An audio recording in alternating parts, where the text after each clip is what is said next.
Update. A random girl has contacted me saying that my boyfriend of 2+ years violated her. What should I do about this?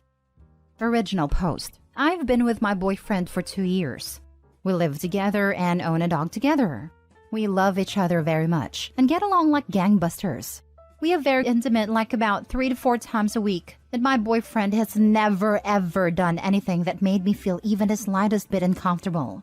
He is very sweet, very loving man, and he has always stopped immediately during the act whenever I have shown even the slightest sign of discomfort.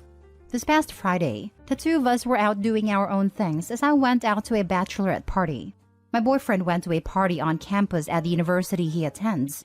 We talked Saturday and he told me the party was fun, but that nothing remarkable happened. Then this afternoon, I received a Facebook message from a girl who I do not know but who attends my boyfriend's school. Her message basically said that my boyfriend got her drunk at a party he attended Friday and that he subsequently violated her. She feels like my boyfriend is dangerous and wants to warn me that he is an unsafe person to be around. I have not replied to the message or asked the girl any questions about her story yet, and I'm not sure if I should or not. I know that I need to talk to my boyfriend about this, but I am not sure how to go about it. I checked his Facebook friends list and they are not friends, and I've never heard her name mentioned before by my boyfriend or any of our mutual friends. I am not sure whether or not I believe this woman, but I don't feel like I can totally dismiss this and forget it ever happened. So help me. How do I ask my boyfriend about this? Should I message her back? And if so, what should I say? What should I do? Now for the top advice before reading the update. You never know what people will do, even people you know very, very well. This girl may be stalk crazy, she may have a legit claim, or she may be manipulating you for some reason. Whatever the case may be, tread lightly. Write her back. Tell her to go to the hospital and get a kit done. She doesn't have to talk to the police, but the hospital will probably send them over. I was a crisis counselor in college for a while, and this is what happens. She can call one of those services and have someone go with her if she wants, but this isn't about her. Either way, she should do this if she's serious, and then tell you about it. Maybe you should arrange to meet her in person, so you can look this girl in the eye while she tells you about this incident with your man. When you're ready to talk to him, you know him at this point. You'll be able to read his face and body language while you hear him speak. Maybe you did this thing or something close to it, or maybe you didn't. You'll know more when you speak to him. Do you trust him to be honest with you, no matter what? You or he should possibly bring this to the proper school authorities as well. Is this girl in a sorority? I don't really know where this kind of thing would be handled. Maybe the police if she's a crazy person, just so it's on record. I'm sorry you're dealing with this. You're going to have to do a lot of trusting your gut on this one, and that's incredibly hard. It might take you a long time to get over the seed of doubt that's been planted. I hope things work out for the better.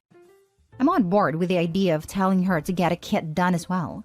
I would definitely minimize contact with her though, and certainly don't agree to meet up with her.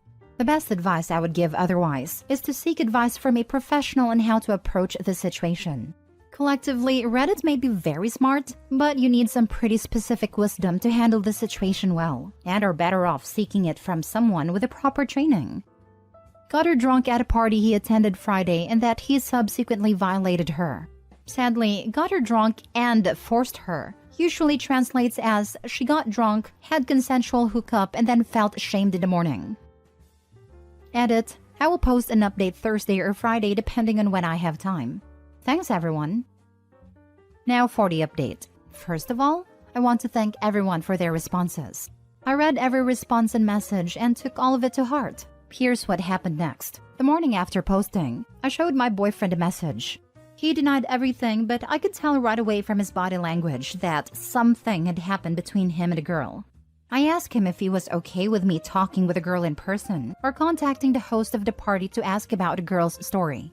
At first, he was really reluctant to let me investigate further, but after a while, he seemed resigned to the fact that I was going to get to the bottom of this one way or another. He told me that he understood why I was worried and that he was okay with me doing anything I could to set my mind at ease. I took that as a good sign and called the host of the party, who really didn't tell me much, just that my boyfriend and a girl were both there. I then arranged an in-person meeting with a girl. I met the girl for coffee. Once she was in front of me and I asked her face-to-face about whether she got a kit done, she changed her story a lot. She told me she had met my boyfriend at a party last Friday. She said that they spent the whole night drinking and talking. She said that after the party was over, she and my boyfriend went back to her apartment and ended up accidentally hooking up, whatever that means. She said she sent the message to me the next morning because she was upset when she looked him up on Facebook to friend him and saw that he had a long-term girlfriend. He apparently did not mention me once the entire night, and she was enraged that he used her like that. I told her that I thought that was more than just a little crazy, and she agreed, claiming that her crazy side just came out and she couldn't help but send me the message. I told her that it was very, very wrong to make false accusations like that, and that she should be completely ashamed of herself. She also said that she was really sorry for everything and that she would not contact me nor my boyfriend again. Needless to say, I went home and confronted my boyfriend. He admitted to everything and told me the exact same story as the girl. We broke up, and he is in the process of moving out of our apartment. I am devastated because I really loved and trusted this man, but I have too much self-respect to continue to deal with a cheater. I do not believe anyone hook up by accident, and being really, really drunk just isn't a good enough excuse for me. Anyways, thanks for everything, and don't worry, I'm getting tested for STDs tomorrow. What kind of girl pretends to get violated because she was angry? Does she not understand the ramifications of that? WTF? Your ex-boyfriend doesn't even deserve that kind of crazy. Congrats on moving on with your life. Good luck on the STD test. My ex stuck is drunk and crazy. Thanks. I'm just going to eat a lot of Ben & Jerry's, wallow for the weekend, and then move on with my life. It's hard and it hurts, but it's way better than being somebody's doormat. What a fantastic outlook on a crappy situation. Healthy, healing, and acknowledging the crappiness of the situation. You are clearly a rock star that will be amazingly better on the other side of the wallow weekend. Cheers to you, and eat some ice cream for me. You are an exceptionally mature woman. I really admire how you've dealt with this. Seriously, that's what I call emotional health. I'm sorry for what happened, but I'm sure that with this attitude, you'll find a deserving guy soon. I'm going to take a break from dating and try to enjoy being single for a little while. Being cheated on and going through so much really weird drama can take a toll on a person, and I don't want to jump into anything worse. Gotta clear my head. Next story. My 29 female, boyfriend 32 male gave away my Hamilton tickets. Am I being selfish for just wanting to break up over this? Backstory. My mom is genuinely one of the funniest, kindest, sweetest people I've ever met, and I'm genuinely lucky to have been her daughter. She had me fairly young, raised me by herself, and while we were pretty poor growing up, she did her darnest to make sure that I got a good education and had everything I needed as a kid. One of the things we share is a love of theater. She would save up and take me to all the musicals that stopped on tour in our town, and while we were always in the cheap seats, it was always something we both greatly looked forward to. These memories of going to the theater with my mom are very precious to me, and is one of the main factors in why I work in the entertainment industry today. Corporate side though, as I have a horrendous singing voice. Lol. Fast forward to today. Like most theater nerds, my mom and I are basically obsessed with Hamilton. And for those of you who aren't really familiar with it, the show is basically impossible to get tickets for at this point, unless you want to see it in January of next year. I'm lucky enough to be in a financial position with my job that I could afford tickets for a show in July for me and my mom. These are amazing seats, 5th row center.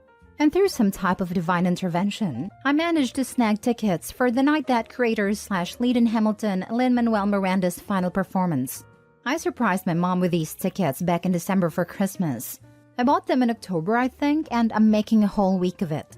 I put us up in a really nice hotel. I made reservations at a bunch of restaurants that we both want to try, and we're going to do a bunch of touristy places in general. Plus, try to see if we can fit in at least one other show before we leave.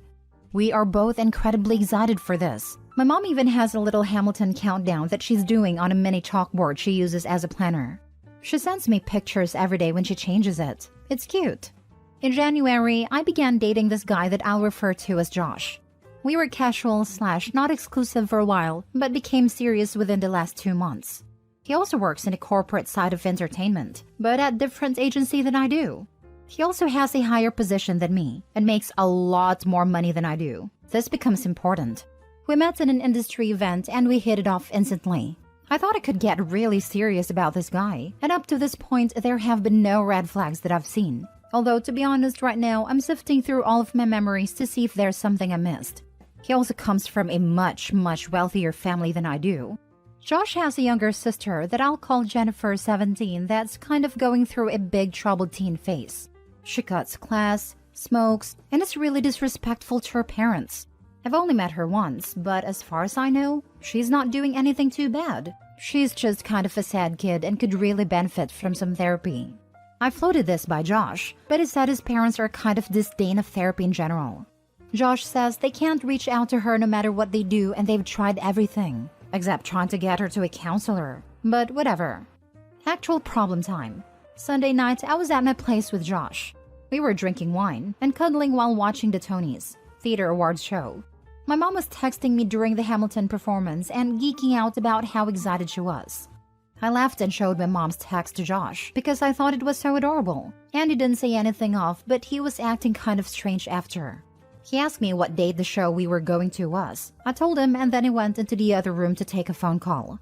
I thought nothing of it because we both have to take random phone calls like that for our jobs all the time, and is going through kind of a tough time it is.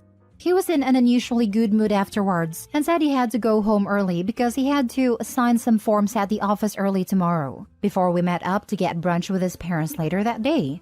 Again, nothing too unusual, and pretty common with the both of us. He picks me up at work for the brunch with his parents, and again, he's in an unusually good mood. I ask what's up, and he says vaguely that things are going well at the office and this deal he's trying to make is finally going through. I don't really press for info because we both try to avoid work topics, partially due to work stuff being fairly banal, and partially because we both have to sign some pretty gnarly NDAs a lot of the time. And this is only my second time meeting his parents, so I'm still a bit nervous about brunch. We get to the brunch place, and the first thing his mom does when she sees me is give me a huge warm hug and profusely thanks me for my kindness.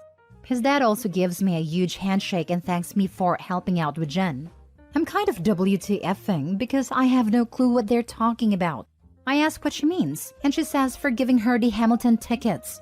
I turn around to Josh and he just had this big grin on his face. Guys, that time my boyfriend was away talking on the phone for business, he was actually on the phone with Jen, promising that I would give her my Hamilton tickets. I was so thrown off by this that I kind of not very tactfully, I admit, say how I had no clue about this. Josh looks angry, and his parents are equally thrown off. But instead of getting mad at Josh, his mom just says, "Well, you can still give them to her though, right?" And they all look at me like I'm supposed to just agree with this. And I try to explain that the trip is actually for me and my mom, and how important this is to my mom. All three of them start going on about how Jen is super excited about this, and that this is the first time that she's not been mad / expressed happiness to them in a while. And that's how the next half hour goes basically, until the parents leave, mad, and the dad calls me a selfish cow. I'm so flabbergasted that I just sort of put up with it, but I could barely get a word in. Josh and I go outside a brunch place and he starts screaming at me about my selfishness, and how Jen is going through a much harder time than they thought. He wasn't very clear on this, so I'm not quite sure what it meant. And that I'm being childish because it's just a musical. I hate having arguments in public. Also, this is one of my favorite brunch spots and I wanted to be able to come back without being embarrassed, so I wasn't really engaging. He eventually called me the C word and then left in his car, which is awkward as hell because it was valet parking, so he was just kind of stewing by the valet stand while I was waiting for my Uber. Later that night, I texted him saying while I wasn't giving up my tickets, there are still some available on that date. However, they cost about $2,500 due to ticket scalpers jacking up the price. Believe me, this is not a problem for either the parents or my boyfriend. He literally just bought a $3,000 watch for funsies last week.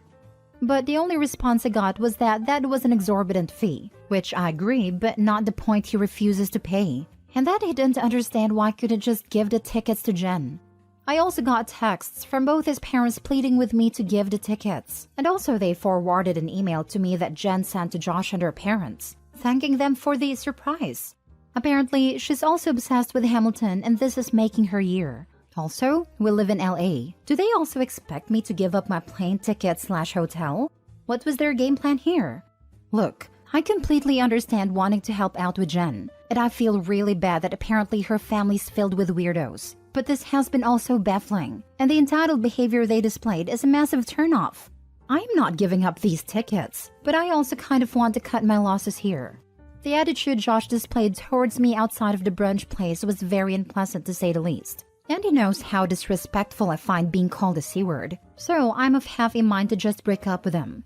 He knew I had these tickets for a while, and I don't get why he decided to do this now at all. But should I contact Jen and explain it all? I just saw that he made a really excited post on Facebook about it. I'm not friends with her, but I'm friends with my boyfriend and I liked her post. I would straight up buy the ticket for her. But frankly, I can't afford those prices because I'm saving up for the New York trip for my mom. How do I move forward? Now for the top advice before reading the update. This is really bizarre and I think you should break up. I'm super confused though still, as I'm sure are you. Who would think this was a reasonable way to go about things in a million years? I really don't understand how we can see texts from OP's mom freaking out with excitement about going to see this show and immediately think that the tickets are up for grabs. What a narcissistic a-hole. No wonder Jen is having such a hard time. She's being raised by narcissistic a-holes like these people. I genuinely feel bad for Jen. I didn't go into detail about this because my post was already way too long, but the email I was forwarded made me cry. She's having a really tough time as being a teen girl in LA sucks. And the Hamilton tickets made her feel like she was actually being listened to / understood by her parents. This is all messed up. So, they not only gave your tickets away, but they didn't even tell Jen it was from you? They just took credit for it? She thanks them several times, so I'm fairly certain they said it was a gift from them. There's no way I'm giving up the ticket still, but frankly, after the limited interaction I've had with her parents, I can definitely understand why she's acting out. Now for the update. Yeah, I'm typing up an email dumping him right now. Normally, I think it's better to meet up in real life for things like this, but his behavior both during and outside brunch was scary, and I would prefer not to be alone with him right now. Maybe that's paranoid, but better safe than sorry. I think this is one of those situations where everything was so crazy, and they were acting like this is totally normal behavior, that I thought I was the insane one.